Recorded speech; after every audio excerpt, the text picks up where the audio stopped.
Hey there, neighbors and naysayers. August 24th, 2025. Thought I'd stop and take a video. I have been remiss at uploading videos.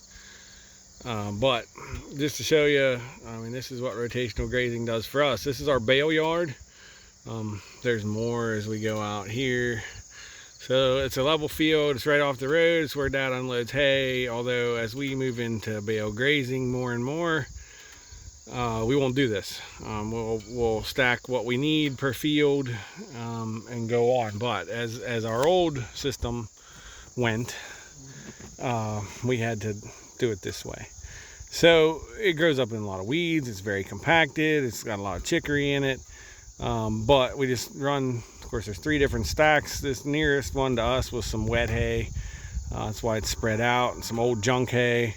The one in front of the cows there is from, I forget, the early hay of last year, and the one to the right is the later hay. And so what we did was fed 1 bale of each early and late hay last year, and it makes it easier to know what kind of quality you're giving them, or at least splitting up the quality.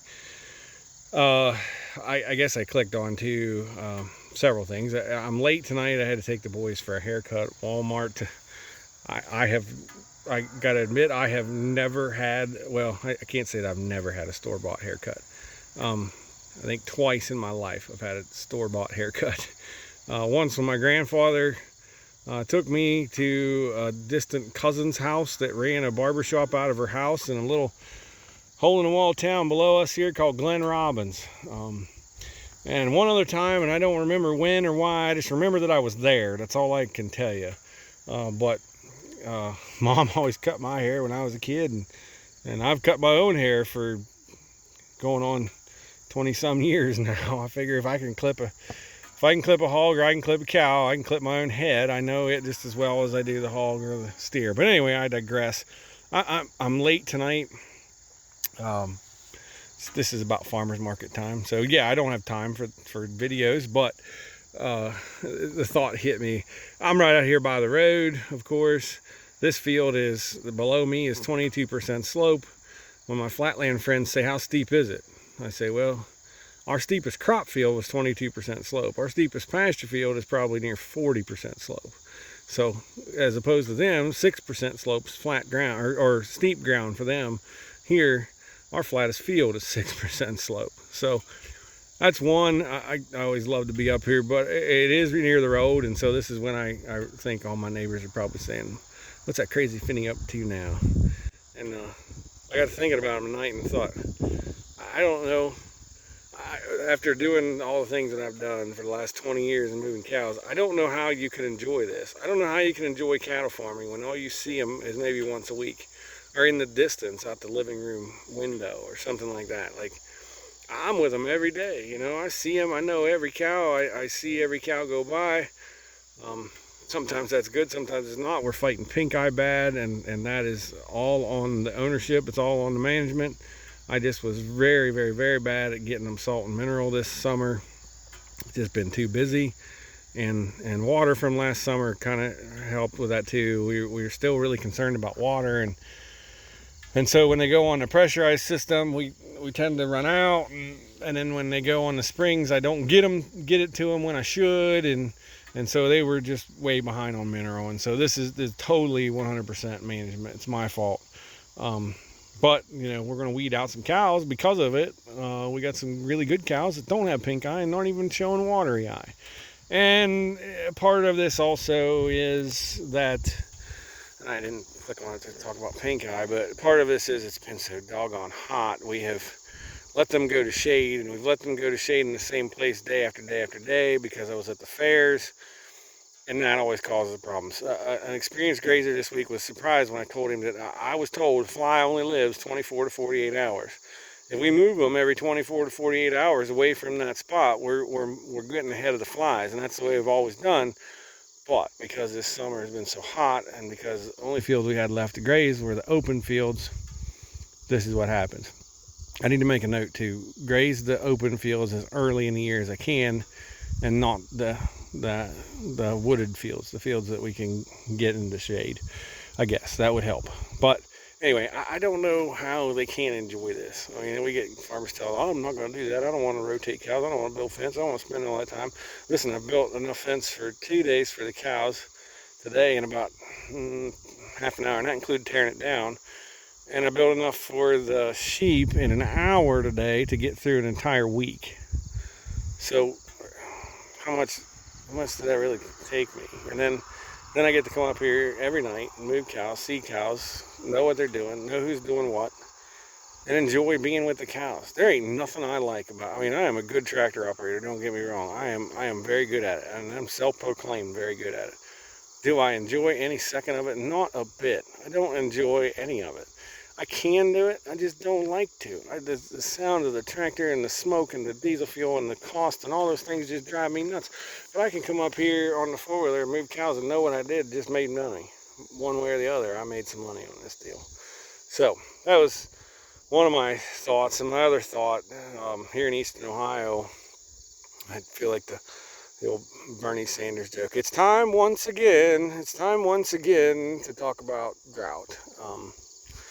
We had a 1/4 inch of rain last week. It was a 1/2 inch. We had a 1/4 inch of rain the week of the fair, so that was 2 weeks ago. So we've had 3/4 inch of rain the entire month of August. We haven't had rain before that since before we went to State Fair, which was last week in July. I know this because I set all of the State Fair stuff out to get rained on, because nature's sunshine and rain's the best disinfectant, and all it got was sunshine. It didn't get any rain before we went to the county fair. So we are dry. We're at a point where even with the reduced numbers, we're gonna have to start thinking about feeding hay. I'd rather feed hay now and let stuff grow than I would kill everything and not have a chance later in the fall. So Dad ain't gonna like it. We're going to figure it out. I don't know where I'm gonna feed hay, but we're gonna find somewhere. That may be what I have to do next weekend, is building fence, getting it hot so that we can keep them in when we feed hay. Right now, I think I have enough to keep the steers going, or at least I'm gonna try. I don't know about the sheep, but the steers for sure. So, and hope we get rain, but there ain't no rain in the 10-day forecast. So I'm not complaining. It's just the way that it is. I keep saying to myself, are you overstocked? It's 2 years in a row. Well, we had historic drought last year, and we're getting to abnormally dry this year. And we had wet patterns of wet years. On the average, we're still probably below what we really need to be. But my grazer mind keeps saying, are you overstocked? Do you have too much? Well, there is one problem, one thing I can solve. I guess I say that I'm overstocked, but no, I'm under rained. My head says I'm overstocked, and my heart says, no, you're under rained, under moistured. But there is one problem that I should have solved a long time ago, and it's a result of last year's drought that caused this. Normally by now, mid-July, last week in July, we had put the sheep and cows and everybody together. We didn't do that this year because we had all this tall grass. I still got this 2-acre field in front of me, and I got 2 acres behind me that needs to be grazed yet. And we didn't get to that by the middle of July because we have such small cow numbers, because we sold so many, and because we have such small sheep numbers because we sold so many. So they didn't get together in time. So we have 2 different herds, and 2 different herds is the most terrible thing you can do in a dry period. Yet you reduce your rest and recovery time because you have 2 different herds. Now, has it helped? It's helped a bunch, because there's fields here that the cows have only seen twice. In fact, I think every field on the south side of the road the cows have only seen twice this year. So there's a bunch of rest there. So we're still okay.